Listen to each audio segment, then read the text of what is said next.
சுமையை குறைத்துக்கொள் சுகம் பெருகும். அந்த அரசனுக்கு கோடிக்கணக்கான சொத்து, சந்தோஷம் இல்ல. அவன் இறைவன் கிட்ட கேட்டான், சந்தோஷம் எங்க இருக்கு? இறைவன் சொன்னார், இங்க இருந்து கிளம்பி போ திருப்பூருக்கு. திருப்பூருக்கு பக்கத்துல ஒரு 10 மைலுக்கு அந்த பக்கம் உள்ள ஒரு ஊர் இருக்கு. அந்த ஊருக்குள்ள போ, ஒத்தையடி பாதையில. அங்க ஒரு கிழிஞ்ச கோவணத்தை கட்டிக்கிட்டு ஏத்த அரைச்சுக்கிட்டு இருப்பான், பாட்டு பாடிக்கிட்டு.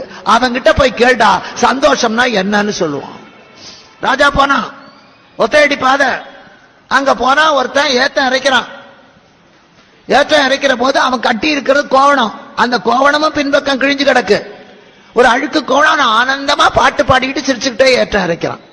இந்த மகாராஜா போய் கேட்டார், ஏப்பா இவ்வளவு சந்தோஷமா இருக்கியே? ஆமா, நான் ரொம்ப சந்தோஷமா தான் இருக்கேன், எனக்கு சுமையே இல்ல. நான் இவ்வளவு பெரிய ராஜ்யத்துக்கு அதிகாரி, இவ்வளவு சொத்து சுகத்தோட இருக்கிறேன், இத்தனை ஆழ்படையோட இருக்கிறேன், எனக்கு நிம்மதியே இல்ல.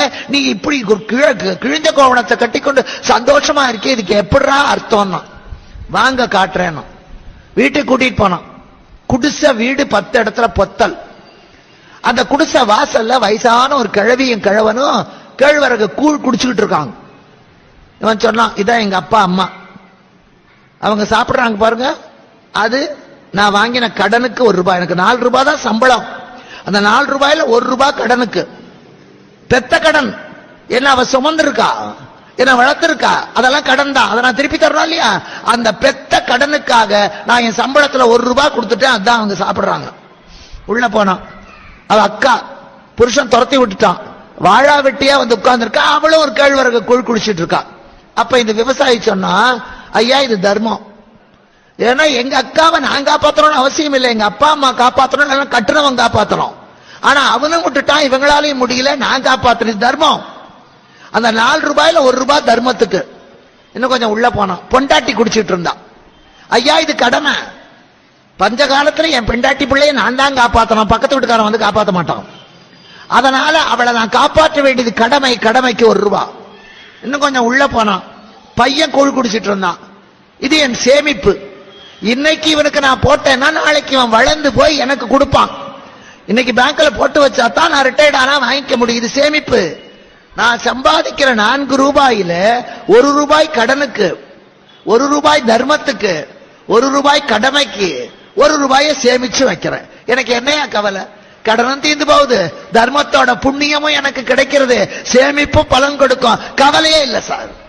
ஒன்னா தர்மம் காப்பாத்தோம், இல்ல என் கடமை காப்பாத்தோம், இல்ல என் சேமிப்பு காப்பாத்தும் ஐயா, எனக்கு கவலையே இல்லை.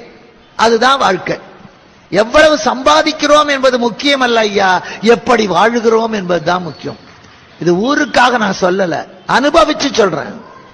உங்க அப்பா அம்மா உங்களுக்கு சொத்து வச்சாங்களோ இல்லையோ காப்பாத்துங்க. உங்க உடன்பிறப்புகள் நல்லவங்களோ கெட்டவங்களோ உங்களால முடிஞ்சதை செய்யுங்க, கெட்டு போகவே மாட்டோம். அது மாதிரி பிள்ளைகளை வளர்ப்பதும் கடன் தான். வாங்கின கடனை நம்ம திருப்பி கொடுக்கிறோம். நிறைய கடன் வாங்கினா நிறைய பிக்கல் பிடுங்கல், கடன் கொஞ்சமா வாங்கினா கொஞ்சம். கடனே இல்லாதவன் சீக்கிரம் வந்து சீக்கிரம் போயிடுவான். அவ்வளவுதான்.